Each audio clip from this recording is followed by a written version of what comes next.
भगवान की जय। श्री राम जय राम जय जय राम। तो मनु शत्रुपा की 3 बेटियां हुई और बेटियों का पहले वंश सुनाया गया है, बेटों का बाद में। तो 3 बेटियां हुई, जिसमें से मंझली बेटी देवहूति का विवाह करदम जी के साथ हुआ। करदम जी ने विवाह के समय एक शर्त रखी थी महाराज कि एक संतान होते ही मैं विरक्त हो जाऊंगा। देवहूति ने इस शर्त को स्वीकार कर लिया और हौसला पूर्वक विवाह संपन्न हुआ।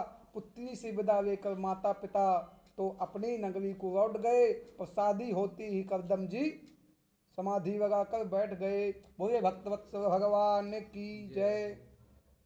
कई वर्षों तक अखंड समाधि लगी रही और तब देवहूति ने अपना सारा श्रृंगार उतार कर पति के सेवा में समर्पित कर दिया।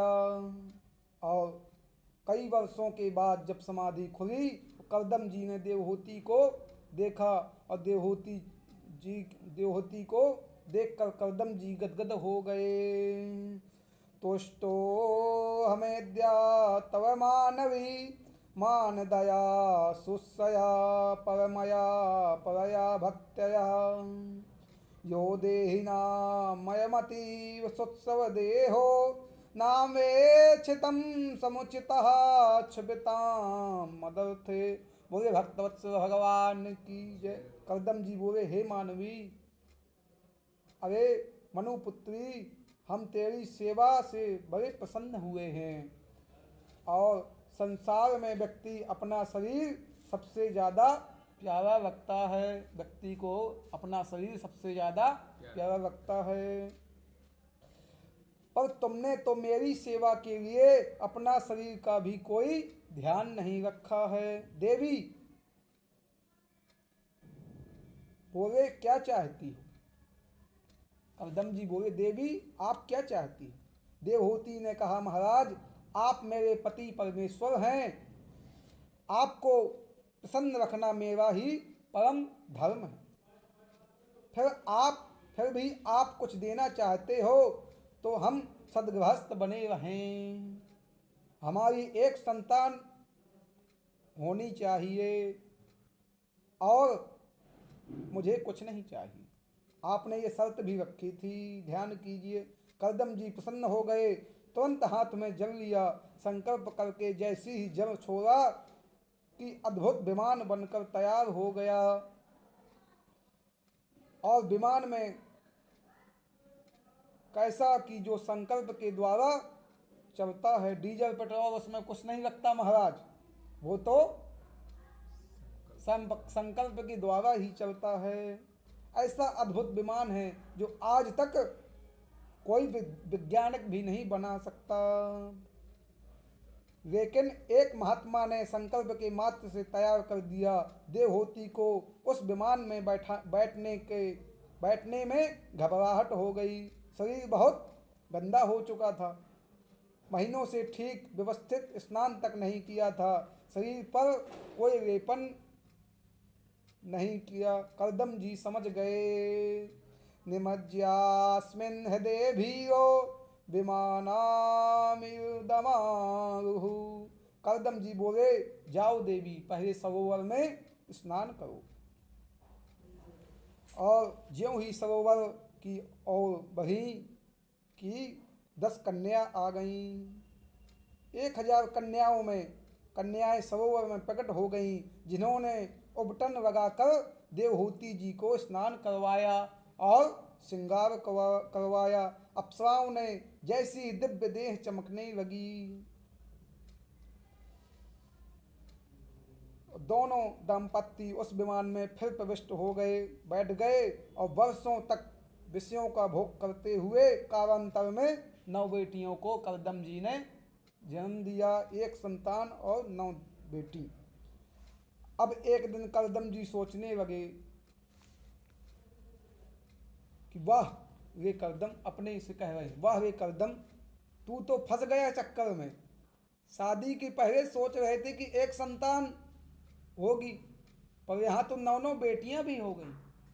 अभी संतान नहीं हुई महाराज। आज देखो 9 संतान हो गई, चलो अभी भी कुछ नहीं बिगड़ा है, खिसक ले, नहीं तो दुनियादारी से बढ़ती ही जाएगी। तुरंत करदम जी खड़े होकर चल दिए। देवहूति ने चरण पकड़ लिए। महाराज कहाँ जा रहे हो? करदम जी बोले, वचन याद कर लो देवी, आपने एक संतान की कही थी और यहाँ पे 9 बेटी हो गई हैं। महाराज करदम जी कह रहे अब मैं टिक नहीं। बाबा ने, देवहूति ने कहा, महाराज ये 9 बेटियां हो गई हैं, इनकी शादियां कौन करेगा? इनको ससुराल भी पहुंचाना है। तो बुढ़ापे में मेरा अवलंब किया होगा, कौन करेगा इनकी शादी? आप ही तो करोगे। करदम जी तुरंत याद आ गया, अब मेरे प्रभु मुझसे बोले थे करदम तुम विवाह करो तो मैं तुम्हारा बेटा बनूंगा, पर प्रभु मेरे बेटे कब बनेंगे?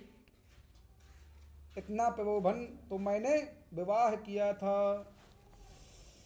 सहाहम श्वास करया त्वाद्रीर महामुने तव क्षेत्रम देवहोत्याम प्रयोस्य तत्व संहिताम। ये प्रभु ने वचन दिया है कि मैं तुम्हारा बेटा बनूंगा। भगवान का वचन मिथ्या तो हो ही नहीं सकता। भगवान घर में ही यदि बेटा बनकर आने वाले हैं तो जंगल में जाकर मैं क्या करूँगा? करदम जी रुक गए और बोले, बोले भक्तवत्सल भगवान की जय। मैं तो भूल ही गया था, तू तो साक्षात नारायण जगत जननी बनने वाली है। बिल्कुल खेद मत कर। करदम जी रुक गए और अब की बार देवहूति गर्भवती हुई। साक्षात प्रभु ही गर्भ में पधार गए और कालांतर में देवहूति के गर्भ से भगवान कपिल भगवान का प्रकट उत्सव हुआ। बोले कपिल भगवान की जय, बोले भक्तवत्सल भगवान की जय। जब कपिल भगवान के दिव्य दर्शनों के लिए स्वयं विधाता ब्रह्मा जी ने भी दर्शन के लिए आए, ऋषि पुत्रों के साथ आए और सभी देवताएं पुष्पों की वर्षा कर रहे हैं और स्वागत करते हुए कहा, भगवान बड़ी कृपा की कि आप के दर्शन हुए। एक निवेदन करना चाहता हूँ कि मेरे घर में जब सभी समाज आ गई, सभी देवता आ गए, सभी ऋषि आ गए, संत आ गए, तभी करदम जी ने कहा ब्रह्मा जी से कि भगवान आपने बड़ी कृपा की कि आपके दर्शन हुए हैं, एक निवेदन है मेरा, सुनिए। तो कहे क्या है? ब्रह्मा जी कहते हैं मेरे 9 बेटियां हैं और आपके 9 बेटा हैं, इससे बढ़िया क्या जोड़ी मिलेगी? नारद जी नहीं आए थे, नारद जी चले गए थे भ्रमण यात्रा में, तो ब्रह्मा जी तो जोड़ी बढ़िया बन जाएगा, तो ना आपको भटकना पड़ेगा ना मुझे भटकना पड़ेगा। ब्रह्मा जी प्रसन्न हो गए इस बात को। ब्रह्मा जी तो सृष्टि के विस्तार के लिए वैसे ही तैयार थे। तो तुरंत 9 बेटियों का विवाह ऋषि पुत्रों से कर दिया और कला देवी का विवाह मरीचि से, अनसुईया का विवाह अत्रि से, अरुंधति का विवाह वशिष्ठ से और ख्याति का विवाह भृगु जी से, शांति का विवाह अथर्व से किया, विवाह क्रतु से किया तथा हरिम्भु का विवाह पुरस्त से किया। इन 9 बेटियों को विवाह करके करदम जी ने विदा किया। बोले भक्तवत्सल भगवान की जय। जब बेटियां ससुराल चली गईं तो करदम जी बोले, देवी बेटियों का दायित्व पूरा हो गया, ससुराल चली गई हैं, अब बेटा भी हो गया है, अब मेरे सारे दायित्व पूरे हो गए। करदम जी कहते हैं इसलिए अपने राम भी अब चलते हैं, अब नहीं टिकेंगे। तो अब की बार देवहूति जी ने रोकने का दुराग्रह नहीं किया। अब की बार देवहूति माँ ने नहीं रोका और करदम जी चले गए। घर में कितनी भी अनुकूलता हो, परंतु चतुर्थ चरण में घर की आसक्ति छोड़ ही देना चाहिए। जब वृद्ध अवस्था आ जाए तो छोड़ देना चाहिए उसे। परिवार के लोग डांट फटकार कर तो क्या भगा देते हैं। कोई विरक्त सच्चा वैराग्य है, परिस्थिति का वैराग्य ज़्यादा टिकाऊ नहीं होता। करदम जी ने अनुकूलता तो देखिए, करदम जी की अनुकूलता तो देखिए कि जिसकी देवहूति जैसी पत्नी, बेटी अनसुईया जैसी दमान भृगु, वशिष्ठ आदि जैसे पुत्र, भाई कपिल जैसे पुत्र, किसी मामले में न कोई कमी है न किसी की कमी है, पर फिर भी नहीं टिके। करदम जी की अनुकूलता देख लिया और विमान की कामना करते हैं, तो कहते हैं कोई बात नहीं है, कामत विमान, जो कामना करो जहाँ जाना चाहो वहीं उड़कर ले जाएगा। विमान भी देखिए उनके पास कैसा था। पर करदम जी विरक्त होकर चल दिए। अब तो आश्रम में केवल सदस्य देवहूति माँ और उनके पुत्र कपिल भगवान ही रहे। बोले भक्तवत्सल भगवान की जय। एक दिन देवहूति माँ ने अपने पुत्र से कहा, पुत्र के पास गई और बोली बेटा इधर आओ। उन्होंने कहा क्या है? बोले भक्तवत्सल भगवान की जय। निवाराम नितरा भूषां संद्रान्द्रियत्सां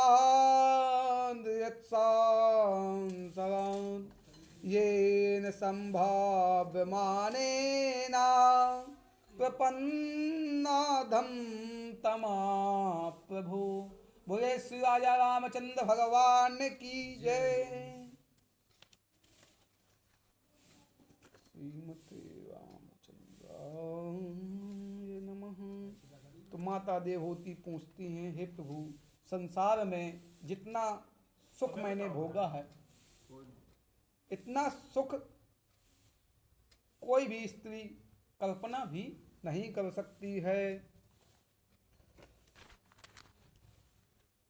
भोगने की तो दूर बात है, हर प्रकार की अनुकूलता, हर प्रकार का वैभव,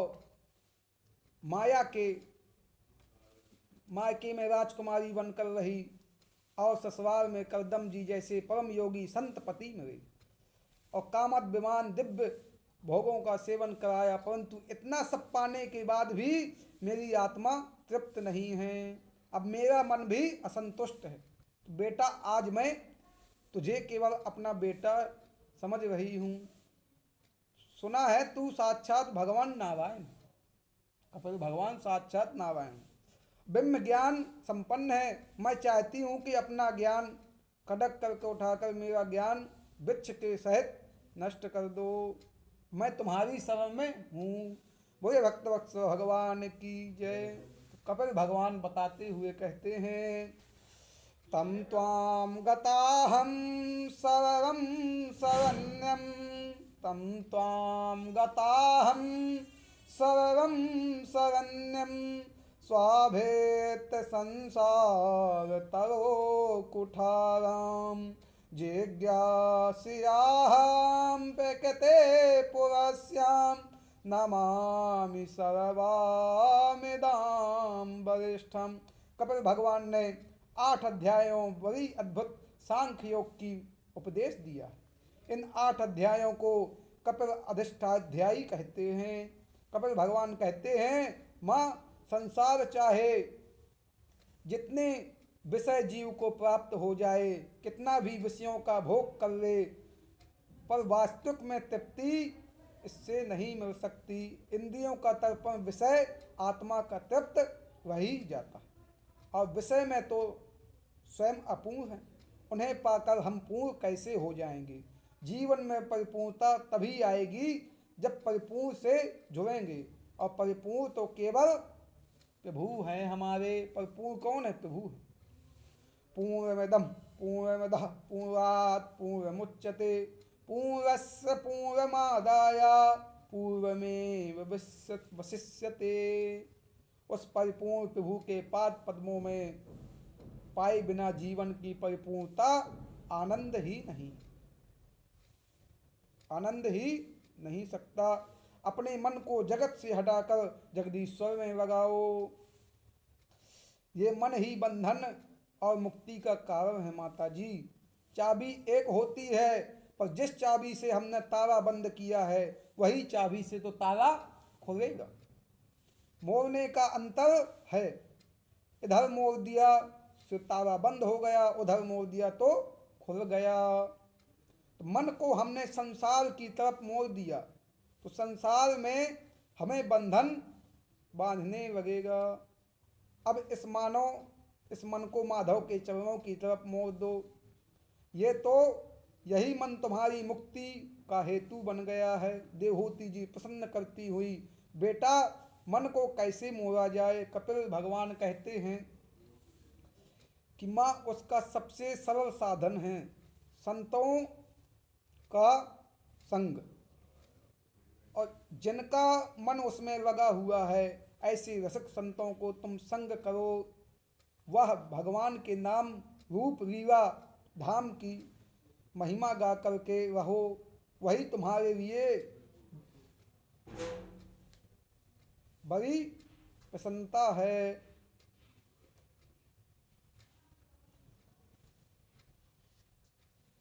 तो बहुत ही अच्छी। बोले भक्तवत्सल भगवान की जय, बोले कृष्ण कन्हैया लाल की जय। तो कहते हैं जो भगवत रसिक उस दिव्य सर्वदा निर्गुण रहने वाले रसिक उन संग करते संतों का संग वह तुम्हारे अधर लीला। देवहूति जी प्रश्न करते हैं, अच्छा बेटा कैसे पता चले कि भगवत रसिक साधु की पहचान क्या है, किसका संग करना चाहिए। तो कपिल भगवान कहते हैं कि साधुओं के संतों के 5 लक्षण होते हैं। तितिक्षवा कारुणिकः सुहृदः सर्वदेवा सर्वदेहिनां अजात शत्रवः शांता साधवा साधुभूषिवः। बोले भक्तवत्सल भगवान की जय। तो ये साधुओं के आभूषण हैं, सहनशीलता और सहन करना और धर्म का मार्ग बताकर। बोले भक्तवत्सल भगवान की जय। और उनके भीतर दोनों बराबर हैं क्योंकि आत्मस्थ हैं, इसलिए स्वस्थ हैं। हम लोग अस्वस्थ बाहर से हैं और स्थित संतों के सारे द्वंद्वों को समान स्वीकार कर लेता है। और यदि कदाचित जीवन में दुखी होवे तो अपने कारणों से नहीं, दूसरों के दुखी से दुख हो जाता है व्यक्ति। और तीसरी बात, सुहृदम सर्वदेही नाम, जितना भी देहधारी सभी को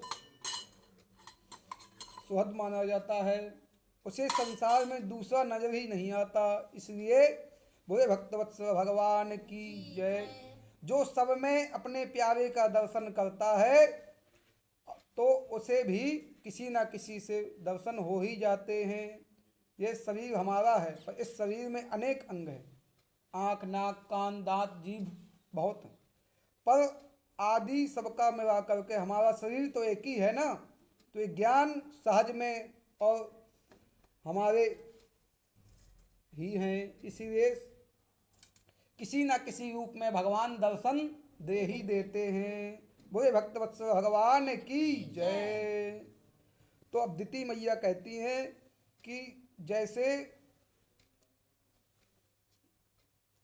ये ज्ञान हमें ठीक से इसलिए मिल गया है, जिह्वाम क्वचित् सदसति शोभिस्तया दानाय कृतमाय कुप्यते यदमंगेन निहन्ते क्वचित्ता क्रोध्येत कस्मै पुरुषाम स्वदेहम।